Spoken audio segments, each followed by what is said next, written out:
Chet Sukha Swarupaya Swamini Tapaharini Sri Gurubhyo Namaha Hari Om Sahana Vavatu Sahana Bhunaktu Sahabiryam Karavavai Tejasvinavaditamastu Mavit Vishavai Om Shanti Shanti Shanti Hari Om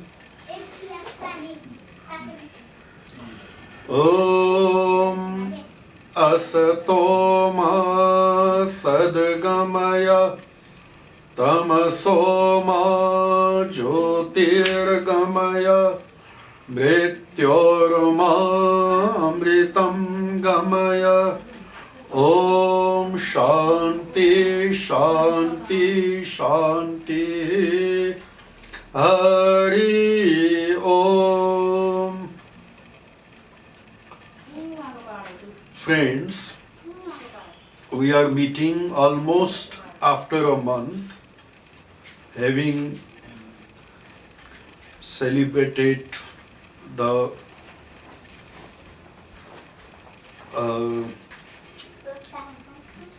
Durga Puja, having celebrated Durga Puja and Deepavali both, and Bhaiya Dooj and all these. So one of the biggest festivals of the Hindus, we are meeting nearly after 1 month. Our ancient sages, they have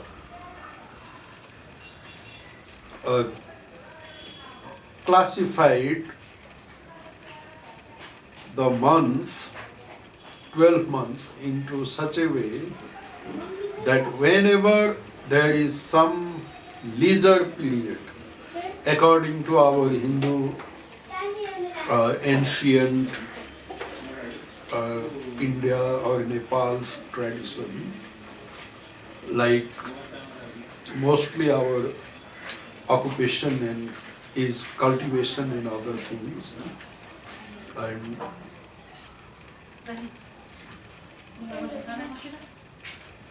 whenever there is some leisure period from cultivation and other activities of life, our sages from very ancient time, those months have been used or utilized in prayer and meditation about God. For example, this Sharad Ritu, this October, November, in between, just before winter, climate is excellent and people are also not so busy with their farming and other kinds of things. So these months we celebrate Puja, almost Durga Puja nearly 10 days, including Dasai, and then Deepavali also nearly 6-7 days. Similarly, we know that in the month of Shravan, whole month is dedicated to Lord Shiva. We can just see, month of Ashad is the busiest month for the farmers. So they will cultivate rice, paddy and other things, and then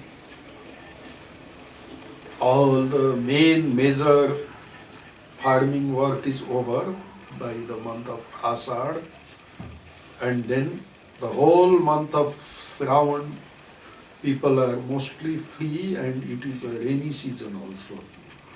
So people can't go out and do other kinds of activities. So mostly people are at leisure, free. So the whole month is dedicated to the divine being, worshipping God, worshipping Lord Shiva. Similarly, Chaitra Mas also, then this different Sakrantis, Magh Sakranti, and like that. So almost very, like we say, balanced diet. The whole year is balanced between work and worship. This is what the ancient sages did from the very ancient time. They balanced the entire 12 months between work and worship. Worship of God and then work. But now the lifestyle has also changed. Though the ancient festivals still remain as our tradition and we continue to celebrate it, but after the advent of Ramakrishna and Swami Vivekananda, they have taught us, they have given us such a kind of life, such a kind of lifestyle when we can spiritualize our every moment of our life, every day of our life, we can spiritualize. Not only a few occasions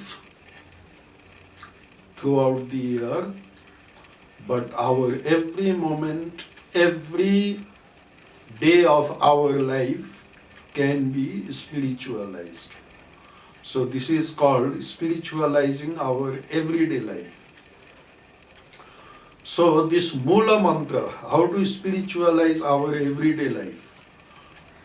Previously we used to think that this is secular work and this is spiritual work. So we go to our shop or our profession, our business, or our farm, like that. And we do these kind of things, these works. So we consider this as our secular work. And in the morning and evening we sit in meditation, worship God. In our room, shrine room, we go and sit there and then we worship God. So that is secular and that is spiritual, and what we business and other activities we do for earning our livelihood, that we consider as secular.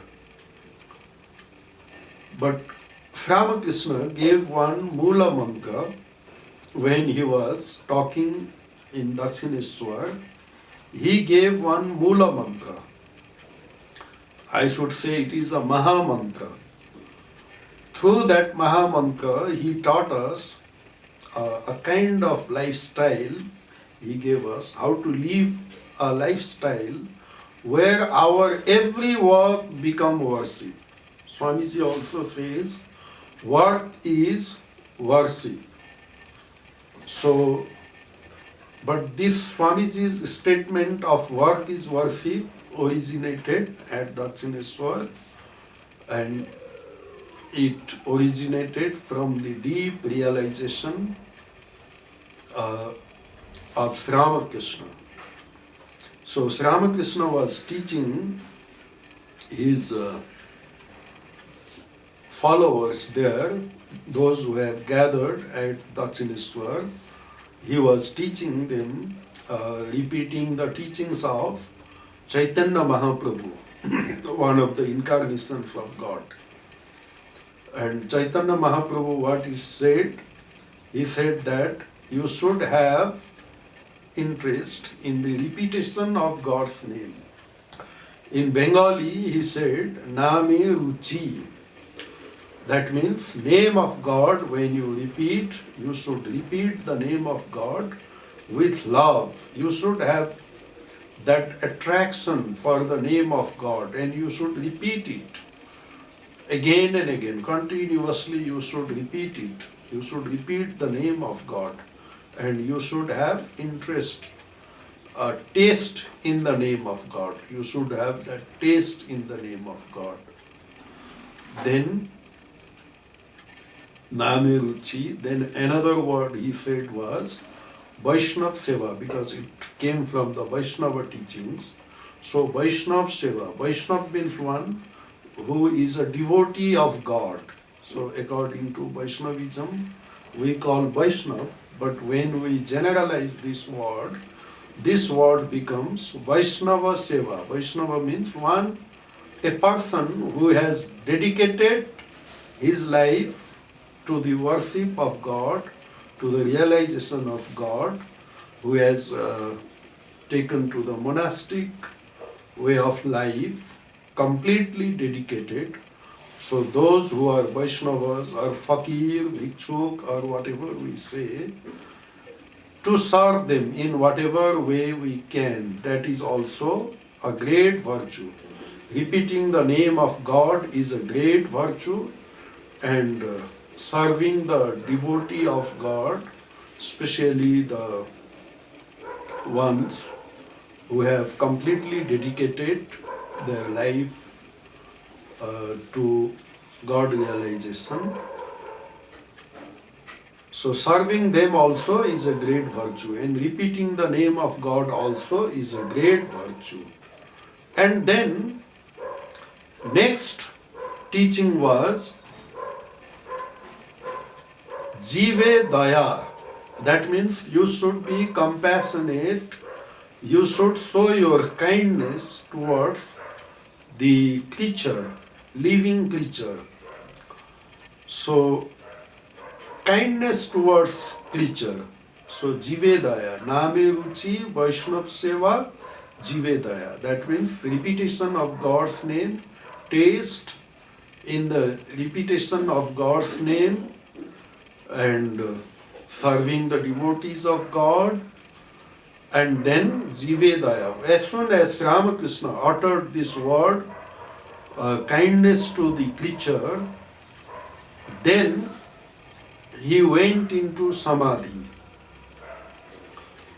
And immediately he went into Samadhi. Immediately, as soon as he repeated this word, Jivedaya, then he went into Samadhi. And after a long time, he came back to the normal state of mind from where he could speak. And then, in a very, what to call, not a very clear way, just like a stammering kind of, just like as if he was stammering, like that he said, Jive Daya, kindness to the creature, kindness to the creature. No. How can we show kindness to the creature? We ourselves are the creature, we ourselves are Jiva. We have not realized the highest truth. So we are just creature from that point of view. So not Jive Daya, not showing kindness to the creature, but then he repeated the next word, which was a Mahamantra, but that time only Narendranath Datta, that is Swami Vivekananda, in his college days, young age, when he used to study in college or university, that time he used to be known as Narendranath Datta. So he only could understand that teaching, that wonderful word. So he said, not Jive Daya, not showing kindness to animals or creature, but Shiva Jnane Jiva Seva. That is the Mahamantra. 3 words you can say. Shiva Jnani, if you take it as one word, Jiva Seva. So Shiva Jnani Jiva Seva. Knowing that the Lord is present in all being, In everyone, Lord is omnipresent. So Lord is omnipresent, so He is also present in all the creatures, everyone, everything, even in the lowest kind of most insignificant insect, there is the Lord. Shiva is there. Shiva means Lord, God. So God is there present in every creature. We should have this kind of knowledge. And when we have this kind of knowledge, by remembering this, that God is present everywhere, not only that, it is God Himself who has become everything. Everything. God Himself has become everything. Not only saying God is present everywhere, but God Himself has become everything. This whole universe and its living beings. Lord Himself has become. So when we know that it is the Lord, Isa Vasyamidam Sarvam, that is the whole universe, the whole world is Lord Himself. Deify, cover the whole world with the Lord. So when you know it is the Lord, the whole world, Lord Himself has become the whole world by a fraction of its part, we can say. Then when we deal with the Lord. When we deal with people, it is not showing kindness to them, but it is a worship to them.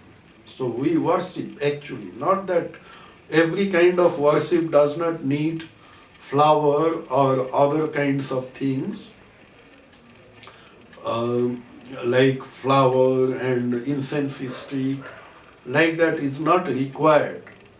Sometimes not incense stick. Sometimes we may require a stick also. Sometimes children are naughty. They may not be doing or behaving properly. They may not be doing their homework. They may not be doing what is right. They may be unruly. So that time we may even need a stick, a rod to control them. But it is not out of anger. That time we have to think that it is the Lord Himself who has become this child. And it is my duty, just like Mother Yasoda. And it is my duty to see that my child behaves properly. So not by being mad, but by proper understanding and judgment. Even if we use stick to punish a little that child, it will be worship. We have to think that God Himself has become that child. And then, even if that child is a little bit of punishment is given to that child, it is a worship. But that punishment should not be a punishment. It should be a kind of, not out of anger. It should not be out of anger. How? For example, there is a knife. That knife, when it falls into the hands of a terrorist, this will injure other people. They will use it to injure other people. They will use it to murder or injure other people, to kill other people. That knife. But the same knife, when it is in the hand of a surgeon, a doctor, a surgeon, he is also using the same knife. He is also using that knife to cut through your body parts. But that knife does good to us, good to the patient. That knife, by the use of that knife, by cutting with that knife, You do not kill a person, but you save the life of a person through that knife. So when teachers, especially this is for teachers and parents, when it is not that you should not punish your child, it is not like that. You can punish your child, but inside you should know that the child is God Himself, and for His good you are using a little punishment as a medicine, just like a knife used by a surgeon. That knife will be beneficial to the patient. It will be used to save the life of a person. So, similarly, by using this kind of punishment, we can also save the life of a person. We can mold the character of a person where and when it is necessary. Nothing is bad if we know how to use it. For example, all the plants, even poison becomes uh, amrit, nectar. Even poison becomes life-saving when we know how to use it, in what quantity we have to use it, where you have to use it. If we know that, the poison itself becomes medicine. Even the poison of a snake is used to cure a person who is bitten by the snake itself. Antivenom is prepared by the poison only. So everything has its own use. Similarly, even the punishment also has its own use. But one should know when and where one has to use it properly, like a knife in a surgeon's hand. So when we do Shiva Jnani Jiva Seva, even teaching a child, even sometimes if necessary, a little bit of punishment also becomes worship. We go to office or we go to any kind of our profession, there also we deal with children. That time also we can use the same kind of philosophy, that is God is present everywhere in every human being. So it is my duty, it is my privilege to serve people, thinking that the God is present in every one of us. With whom I am dealing, God is present within him also. Or God Himself has become that. So with this kind of knowledge, if we can deal our day-to-day dealings, if we apply this knowledge, Shiva Jnani Jiva Seva, in every activity of ours, then our life becomes our whole, every work of ours, whatever we do, all actions become worship of God. It becomes, everything becomes spiritual. Not this part of little bit of meditation in the morning is spiritual, then going to the service is secular. Not like that. Everything becomes spiritual. And this is how our culture is formed. For example, from our very ancient time, for example, our sages, rishis have taught us to respect everyone as God. How? It is in our culture, very much it is embedded in our culture, but we only follow it, but we do not know what is the meaning behind it. For example, our greetings, for example, we greet people by saying Namaskar or Namaste. This is also same what Ramakrishna has said in a modern term, modern language, for modern people. Our ancient sages also taught us to behave, to deal with people thinking that they are God Himself. How? The very simple act of greeting people. Unlike in Western culture, for example, they will say good morning, good evening, or whatever. It is just a greeting only, nothing more than that. But for us, when we say namaskar or namaste, when we say namaste, it is that divine being who is present within you. I bow down to him. Namaha means to bow down, to bow, B-O-W. This B-O-W can be pronounced in two ways. There are two words which share the same spelling, that is called homonym. They share the same spelling, B-O-W. But one is bow. Bow means like bow and arrow, that you understand. Dhanush, that bow and arrow, that is bow. When it is that bow, we pronounce it as bow. But to bow down, to bend our head, then it is pronounced as bow. So we bow down. I bow to the Lord who is within you. So I am not saying namaste to a person, but to the God himself. So that means we become humble before him. We learn humility.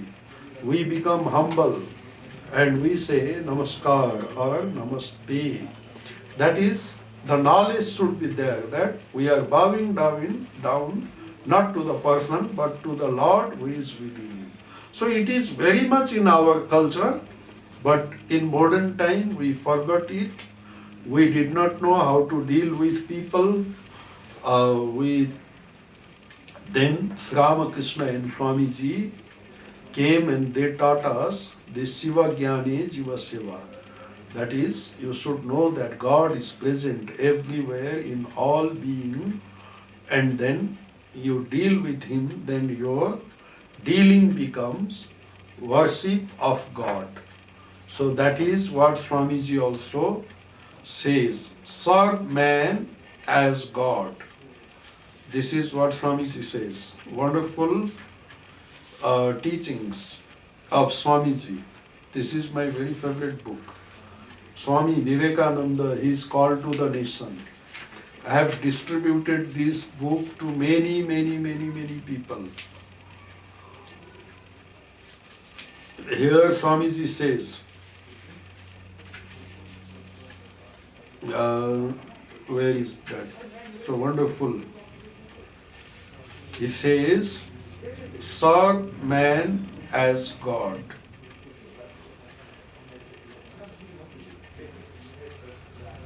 The good live for others alone. The wise man should sacrifice himself for others. I can secure my own good only by doing your good. There is no other way, none so ever. This is the gist of all worship, to be pure and to do good to others. He who sees Shiva in the poor, in the weak, and in the diseased really worships Shiva. And if he sees Shiva only in the image, his worship is but preliminary. That is, same thing what Ramakrishna said.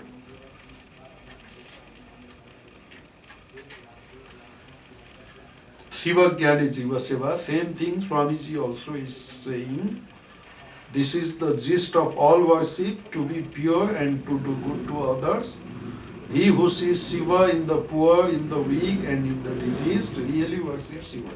So whenever we serve the poor or the sick or the weak, then we should think that Lord is present within him and we are worshipping him. Otherwise, if we don't remember this and if we see Shiva only in the image, then our worship is very preliminary. That means we have not advanced in spiritual life. We have just started our spiritual life. We have not at all advanced in it. You cannot help anyone. You can only serve. Serve the children of the Lord. Serve the Lord Himself.